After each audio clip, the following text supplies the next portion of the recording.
हिंदुस्तान में कोई शरीयत का कानून और कोई तालिबानी व्यवस्था लागू नहीं होने देंगे।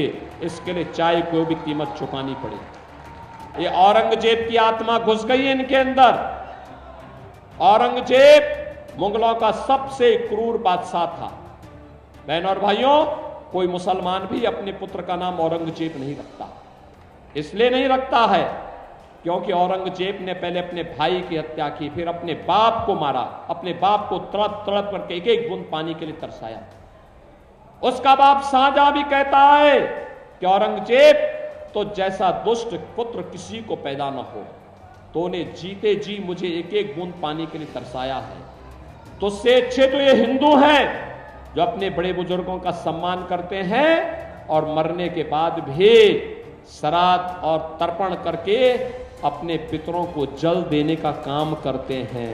एक तरफ राम भक्तों पर गोली चलाने वाली समाजवादी पार्टी है और दूसरी तरफ राम भक्तों का आवभगत करने वाली, आपको पुण्य का भागीदार बनाने वाली भारतीय जनता पार्टी।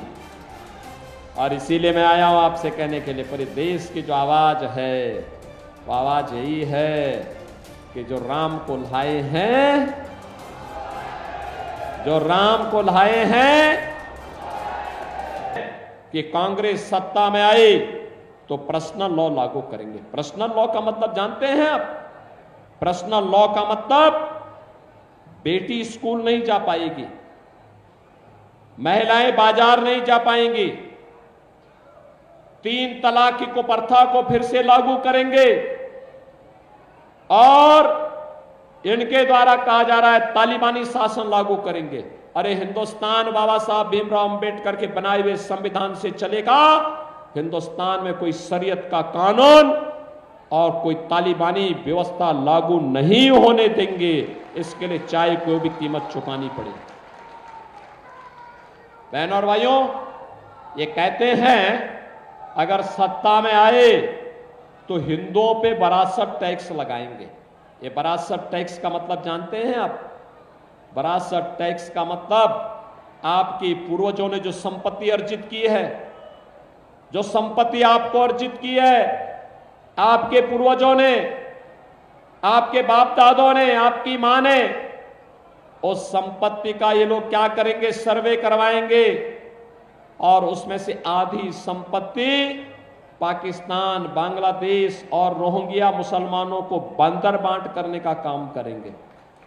आपको पता लगा आपके पिताजी ने, आपके दादा ने, आपके बाबा ने कोई मकान बनाया है, 4 कमरे का मकान है। अगर कांग्रेस और समाजवादी पार्टी आई तो क्या कहेंगे? कहेंगे दो घर में तुम रहो और 2 घर किसी मुसलमान को दे दो। अरे आपके घर में कोई मुसलमान बसेगा, क्या आप इसको स्वीकार करेंगे क्या? ये औरंगजेब की आत्मा घुस गई है इनके अंदर। औरंगजेब मुगलों का सबसे क्रूर बादशाह था। बहनों और भाइयों, कोई मुसलमान भी अपने पुत्र का नाम औरंगजेब नहीं रखता। इसलिए नहीं रखता है क्योंकि औरंगजेब ने पहले अपने भाई की हत्या की, फिर अपने बाप को मारा, अपने बाप को तड़प तड़प करके एक एक बूंद पानी के लिए तरसाया। उसका बाप शाहजहां भी कहता है कि औरंगजेब तो जैसा दुष्ट पुत्र किसी को पैदा न हो, तो ने जीते जी मुझे एक एक बूंद पानी के लिए तरसाया है। तो उससे अच्छे तो ये हिंदू हैं जो अपने बड़े बुजुर्गों का सम्मान करते हैं और मरने के बाद भी श्राद्ध और तर्पण करके अपने पितरों को जल देने का काम करते हैं। बहनों और भाइयों, ये शाहजहां के द्वारा हिंदुओं के बारे में कहा गया। और औरंगजेब ने हिंदुओं के लिए कर लगाया था, उसका नाम था जजिया कर। हिंदुओं को कहता था या तो मुसलमान बनो नहीं तो जजिया कर दो। ऐसे ही कांग्रेस और समाजवादी पार्टी के लोग भी करना चाहते हैं। औरंगजेब की आत्मा घुस गई इनके अंदर।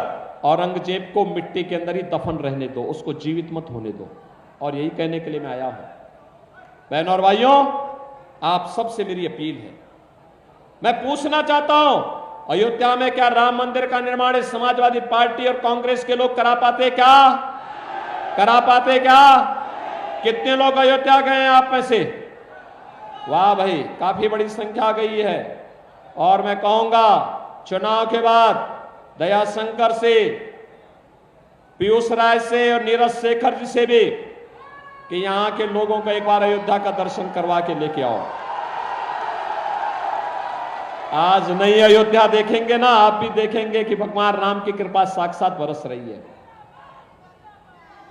बहनों और भाइयों, एक तरफ राम भक्तों पर गोली चलाने वाली समाजवादी पार्टी है और दूसरी तरफ राम भक्तों का आवभगत करने वाली, आपको पुण्य का भागीदार बनाने वाली भारतीय जनता पार्टी। और इसीलिए मैं आया हूं आपसे कहने के लिए, पूरे देश की जो आवाज है वो आवाज यही है कि जो राम को लाए हैं, जो राम को लाए हैं